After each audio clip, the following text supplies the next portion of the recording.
Good morning. This week's video, I'm going to talk about lifelines.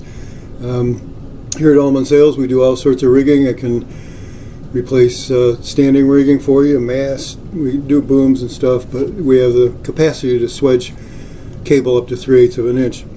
So if you need any of that sort of thing, let us know. We can come out, consult with you, see what is going to work, what may or may not need replacing. But specifically on lifelines, it's a lifeline. You know, you have to be able to trust it. And we see some of this stuff out here that is a real issue, and you wouldn't want to grab very hard on something that was not dependable, because then it's not a lifeline, it's a riskier lifeline, I suppose. But one of the things that we've seen in the industry over the years is that people are buying by price, and of course everybody likes a good price, but you got to have a good value. It's got to be something that is quality, that's worth spending your money on. And in an effort to make some lower cost lifelines, we've seen over the years a lot of people go to cheaper materials. And stainless steel, many of you know, and some may not, that there's different grades of it, and the two most common ones in marine are the best for marine, which is the Type 316, very durable, even in salt water, won't corrode for years and years. And then the less expensive, and something we see out there often, is the Type 302, 304.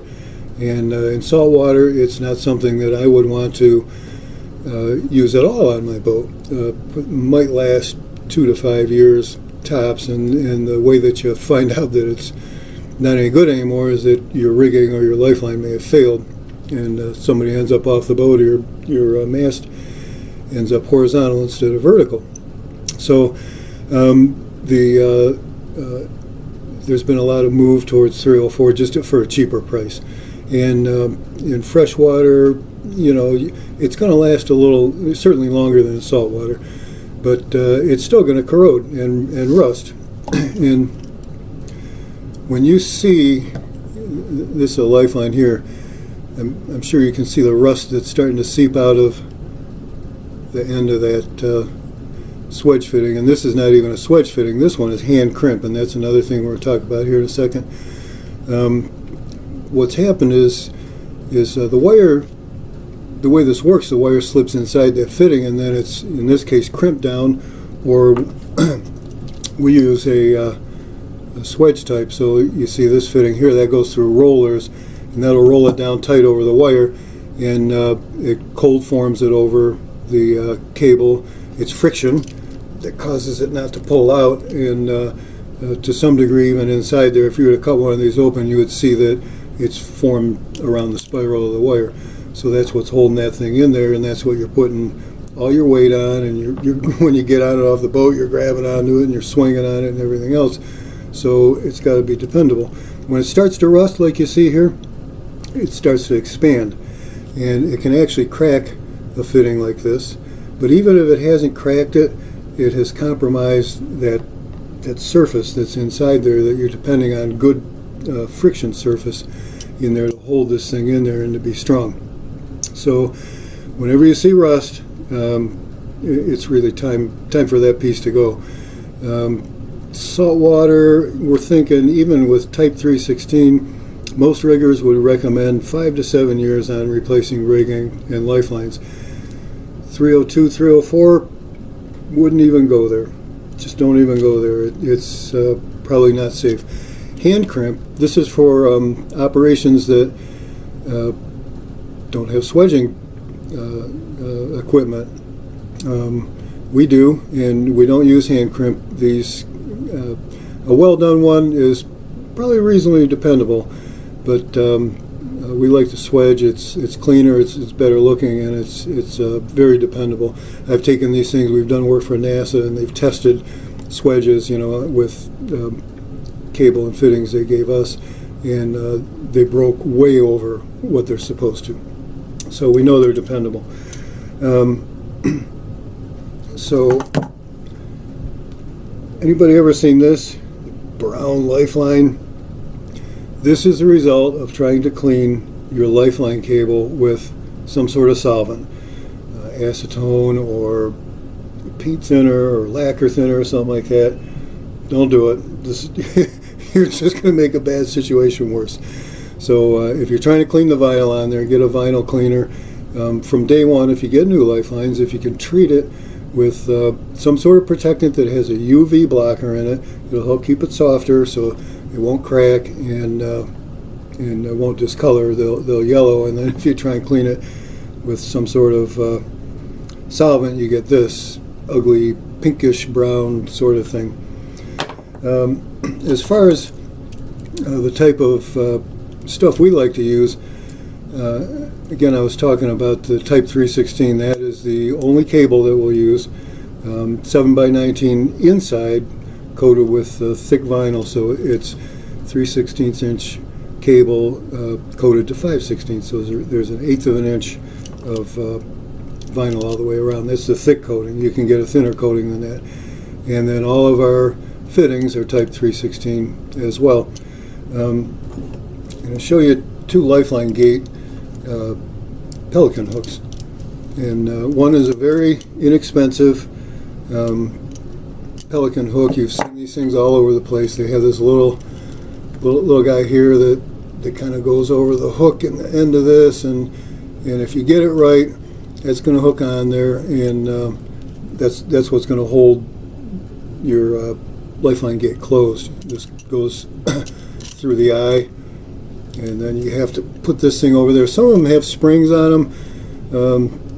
Springs usually fail shortly after you put them into service, and they fall off, they get lost, and then you're depending on this loose dangly thing there, and wouldn't want to grab that gate and try and swing onto the boat and have this thing just pop open. So we like this.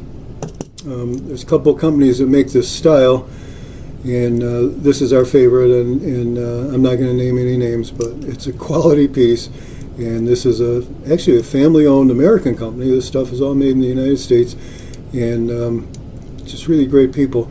But this one has got a nice tight spring in the plunger there, and you can put a lanyard on that. It's got a really long pelican, the nose of it, that makes it really easy to snap. This one, not nearly as long. I don't know if you can see the difference there.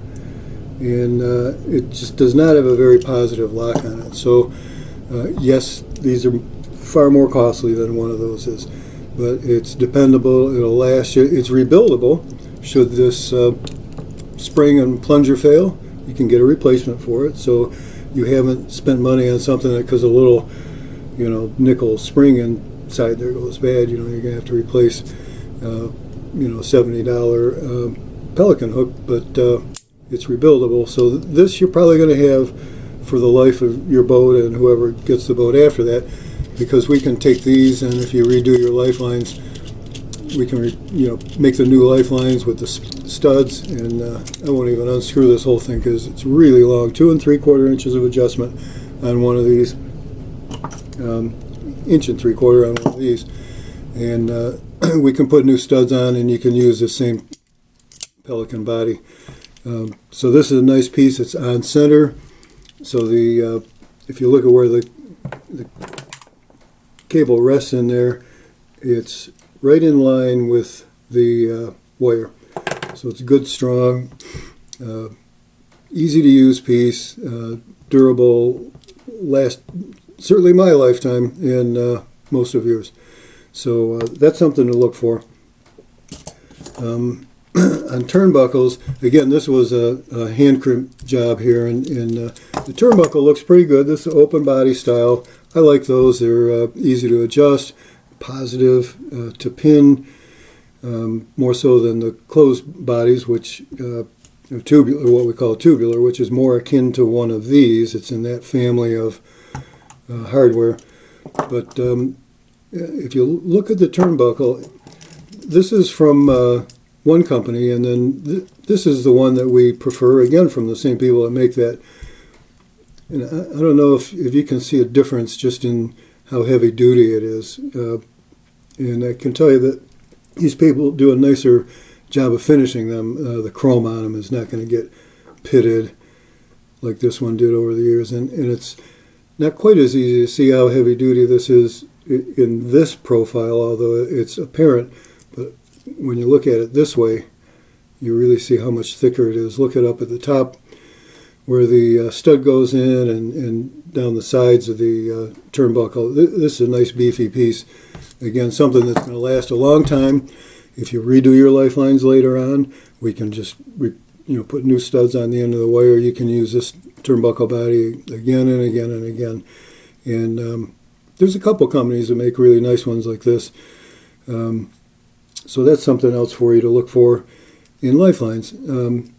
We can take your lifelines, you can adjust them nice and tight and tape mark them for us, and then pull them apart and send them to us, and we'll make your new lifelines.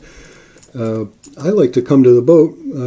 We have our small swedger we can actually carry to the boat, and I'll bring all my parts and the cable, and we'll string them right on the boat. Perfect fit, plenty of range. We'll put you, so you have good adjustment in your turnbuckle left over, and then you'll be able to keep those things tight over the years. You want to take a look at your lifeline stanchions. It's doubtful that lifelines stretch very much over the span of their usefulness, but a lot of times the lifeline stanchions get bent in, from people pulling on them. You're hiking out or getting on and off the boat. They get bashed on maybe with a rough landing one day at the dock.